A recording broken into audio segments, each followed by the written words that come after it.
PETA, which stands for people who are absolutely out of their ever-loving minds and really need to get some form of therapy and then a useful job, all right, has now declared that milk is the perfect drink for white supremacists. Yes, the same organization that fought the noble fight to get the pictures of animals on the boxes of animal crackers freed from the pictures of circus cages has now turned its attention to the evil practice of drinking the milk of cows instead of letting the cows sell their own milk so they can afford to buy masks and dress up as human beings and escape into the wild. Something like that. I actually have no idea what these people want. They're obviously nuts. But here is a real, not made-up quote from an article on PETA's website entitled, "Why Cow's Milk is the Perfect Drink for Supremacists." Quote, "As when Christoph Waltz's character in Inglourious Bastards drinks a glass of milk and a character in a pivotal scene of Get Out sips the cow secretion, dairy milk has long been embraced as a symbol of white supremacy," unquote. We at the Daily Wire called PETA to ask what that blitheringly ungrammatical sentence could possibly mean, and whether they realized they had just cited two recent fictional stories as evidence of something that doesn't exist, and whether they understood they were as loony as drugged baboons. PETA spokeswoman Napoleon Bonaparte, well, she said she was Napoleon Bonaparte, responded, quote, "The blithering ungrammatical nature of the sentence is our way of symbolizing that we are bat crap crazy. Now excuse me while I conquer Europe," unquote.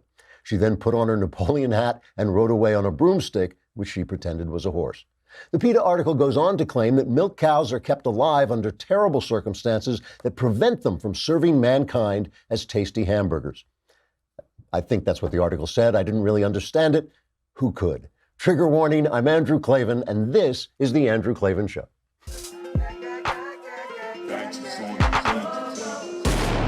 This is The Klavan Show. Hunkity dunkity. This is The Klavan Show. Tickety boo. This is The Klavan Show. Birds they be singing, yo. Also be winging, yo.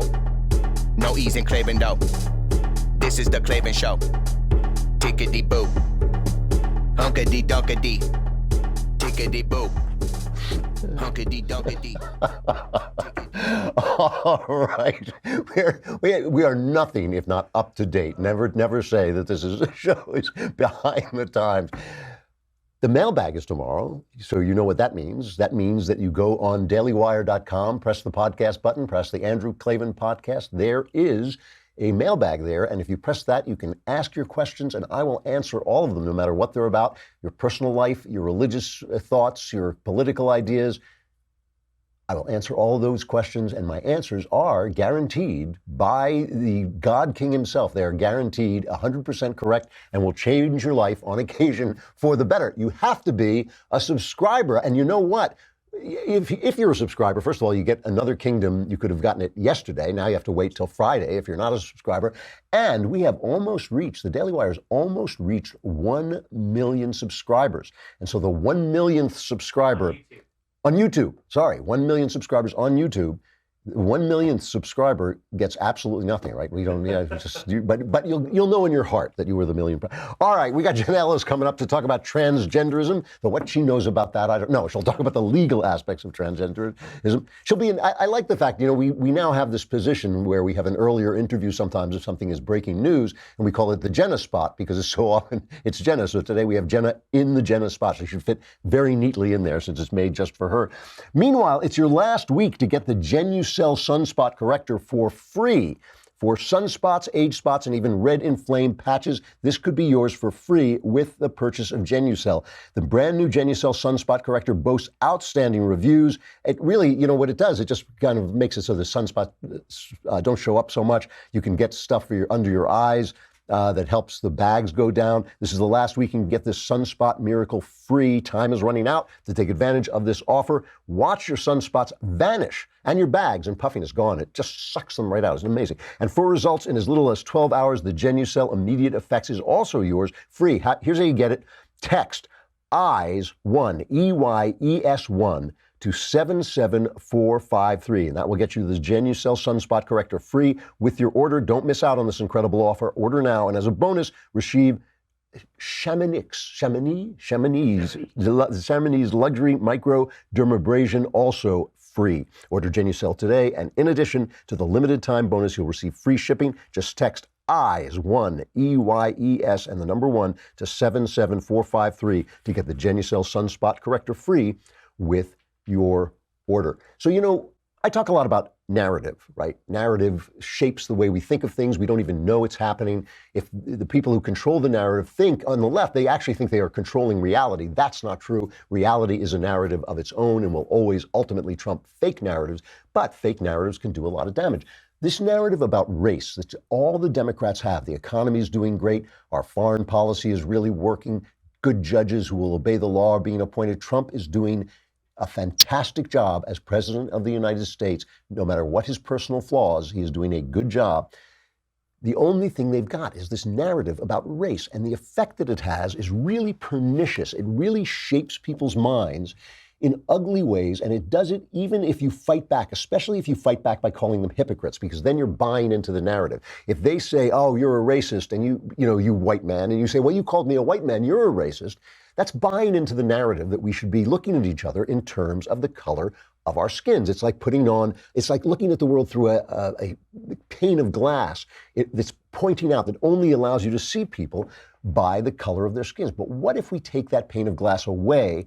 What do we see then? And I want to talk about this in terms of this caravan, they call it, or invasion, if you will, of migrants coming our way, a lot of them from Honduras. Some of them now, they say it's almost 7,000 strong. They say people are joining this. And, I don't want to join in the kind of nasty right-wing tone where we talk about, oh, I hate these people. And they're, a lot of them are probably refugees. A lot of them probably are running away. The rule about a refugee is the first free country you come to is the one you have to apply for refugee status. You can't walk through Mexico and come to the United States and say, oh, I'm desperate to get out, because if you were desperate, you would have applied for refugee status in Mexico. So none of this stuff is legitimate. It was arranged. There's a piece in the Wall Street Journal comparing it to the Mariel boat lift. That was in 1980. You ever saw the movie Scarface with Al Pacino? That's about the Mariel boat lift. Essentially, Castro emptied his prisons and poured these people into boats, and they all came over, and we wanted to take them in. We wound up with all these people, some of whom were really bad guys, and Miami paid the price. And that, if you watch that movie Scarface, that's what it's about, with the usual Oliver Stone left-wing nonsense thrown in. But, this caravan was organized by a guy named Bartolo Fuentes, who is a communist. He's from the Libre Party, and he's the guy, Libre is the party of the former president Manuel Zelaya, who was an ally of Venezuela and Cuba. He's basically a red, there's a red guy. And he tried to stay in office to override the Honduran constitution, to remain in office despite a term limit. The Honduran Congress, his own party, the Supreme Court, the Catholic Church, all opposed him, and he finally was removed by the military and never returned to power, in spite of the fact that someone tried to keep him in power, namely the Barack Obama administration. But he didn't make it. So he organized this stuff as a way of getting at us, as a way of getting at America. It then got out of control. It got bigger than he thought it was. He was just bringing together disparate people who wanted to get out. But that means that someone is funding this, and we don't know who it was. We don't know who is paying for these people to come together, but someone is. So, all right, here's what our evil president is saying about people who try to get into this country illegally. We simply cannot allow people to pour into the United States undetected, undocumented, unchecked, and circumventing the line of people who are waiting patiently, diligently, and lawfully to become immigrants in this country. Okay, that was the evil president. That was actually the evil president. What I meant was Trump. I can understand I confused you on that one, but let's get Trump on the migrant caravan. Cut 6. We have been giving so much money. When we ask them to keep their people in their country, they're unable to do it. It's called Make America Great Again. Take your camera, go into the middle, and search. You're going to find MS-13, you're going to find Middle Eastern, you're going to find everything. And guess what? We're not allowing them in our country. We want safety. So he's saying this, and he's saying this is these rallies. Yesterday, he had one for Ted Cruz. It was pretty funny. We'll try and get back to that. But he had one for Ted Cruz. First of all, the number of people at these rallies is insane. I mean, it's insane. He's packing these stadium-sized venues, and people are outside waiting and watching on screens. If this is a blue wave coming, I'm Dr. Seuss. I got to say, I do not believe that this is not telling of what's going on. But anyway, here is the New York Times, a former newspaper, reporting on what Trump is doing, and this is indicative of all reporting. It's not just the Times. It is, all the left-wing reporters are doing this. Trump and GOP candidates escalate race and fear as election ploys. Now, did you hear him mention race in there? Did he say a word about the race of the people coming over? No, he didn't. He said, but President Trump, this is the headline, President Trump on Monday, sorry, this is the lead. President Trump on Monday sharply intensified a Republican campaign to frame the midterm elections as a battle over immigration and race, issuing a dark and factually baseless warning that unknown Middle Easterners were marching toward the American border with Mexico. First of all, Sarah Sanders said that at least 10 Middle Easterners come in almost every day or every week. I can't remember which she said, but that's not the point.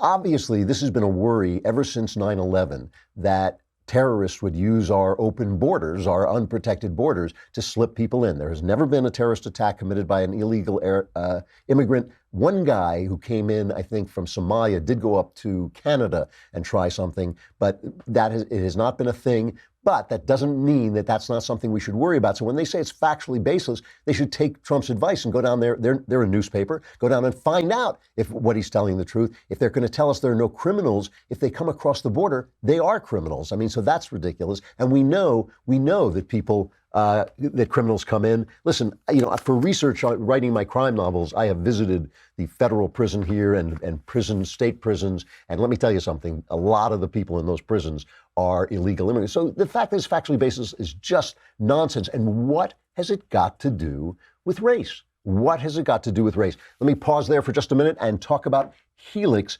Sleep, or as I call it, Helix Comfortably Awake, because I never sleep. But if you lie on a Helix pillow or a Helix mattress, you are going to be incredibly comfortable. You guys won't feel it because you'll be out like a light because it's so comfortable, you'll just fall right asleep. But I can tell you, I can testify to the fact that it is really comfortable because I'm awake all night. Helix Sleep, what they did is they built a sleep quiz that takes 2 minutes to complete, and they use the answers to match your body type and sleep preference to the perfect mattress. Just go to helixsleep.com/Klavan, take their 2-minute sleep quiz, and they'll match you to a mattress that will give you the best sleep of your life. For couples, Helix can even split the mattress down the middle, providing individual support needs and feel preferences for each side. Right now, Helix is offering up to $125 off all mattress orders if you go to helixsleep.com/Klavan. At helixsleep.com/Klavan, you will get $125 off your mattress order. That's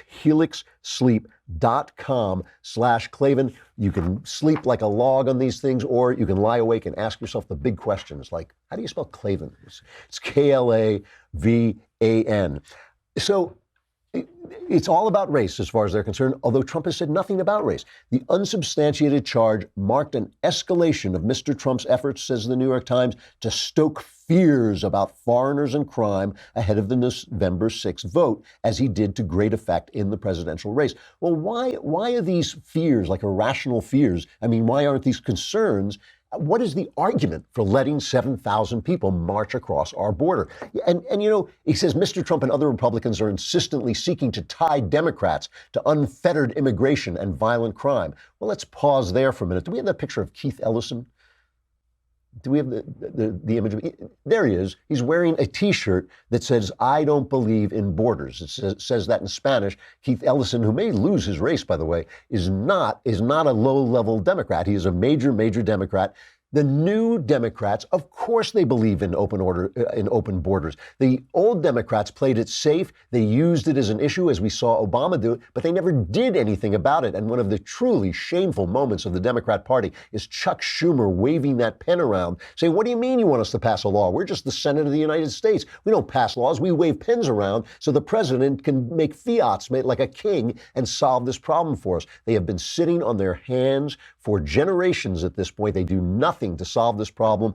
And if you don't think the new generation of Democrats believes in open borders. Let's just have, as a reminder, let's listen to Alexandria Google Eyes Cortez talking about abolishing ICE. Well, we absolutely do need to make sure that our borders are secure, to make sure that people are safe in passage. But what we need to realize and remember is that ICE was established in 2003, right at the same time as the Patriot Act, the AUMF, the Iraq War. And we look back at a lot of that time and legislation as a mistake now. And I think that ICE is right there as a part of it. It has its extrajudicial nature is baked in to the structure of the agency, and that is why they're able to get away with black sites at our border, with the separation of children. We are committing human rights abuses on this border and separating children from their families, and that is part of the structure of the agency. We can replace it, and we can replace it with a humane agency that is directed towards safe passage instead of the direction of the criminalization. We are committing human rights abuses by enforcing our borders. ICE should be taking care of safe passage. Safe passage. If that's not open borders, I don't know what is. So far, I mean, look, Trump does have that Carney Barker thing where he blows everything out of proportion, but he's not telling lies like Obama told, like if you want your doctor, you can keep your doctor, or your premiums are going to go down, or Bill Ayers, the terrorist, who's just a guy in the neighborhood, or there's not a smidgen of corruption at the IRS. He's not telling lies like that. He is talking about a genuine situation. There is no argument. Look, and again, this is not a lack of sympathy on my part. There is no argument for allowing a wave of people to come into this country illegally. There just isn't. So they go on and they say it's not just Trump who's a racist, it's all the Republicans. In upstate New York, Republican political groups have aired ads branding a Democratic congressional candidate, Antonio Delgado, who is black, as a big city rapper and accusing him of seeking to give government handouts, in quotes, to food stamp recipients. You know, this is the other thing. Whenever they want to cut food stamps, the New York Times immediately runs front page stories saying that most people who get food stamps are white. But now food stamps is a dog whistle, as they say, for racism. They just are imposing this. What happens? What happens when you just refuse to accept this narrative? What happens when you come out from behind the scrim? You come out from behind that pane of glass that they've put in front of us so that we have to look at each other. You know, the reason this narrative works is because it's primitive. They call themselves progressive, but they want us to go back to the days when everything was race, when race was the big deal. But in fact, if you come out from behind that pane of glass and you look at the world without race, if you just say, hey, I'm not going to pay attention to race, everything becomes about behavior. Everything then becomes about culture and behavior. And then you can say, hey, I criticize that behavior because this, and this, because it's immoral. It is wrong to break into a person's country as it is wrong to break into a person's house. When you start to look at behavior, then a lot of the favored actors of the Democrat Party get criticized. That's why they're in the Democrat Party, because the Democrats will use racism to protect their bad behavior. That is what Democrats essentially do. That's essentially their entire strategy. Look, nothing Trump is doing now, nothing Trump is doing is outside the bounds of American politics. He is Trump. Everything he does is outsized. Even his mistakes are outsized. The way he talks is outsized.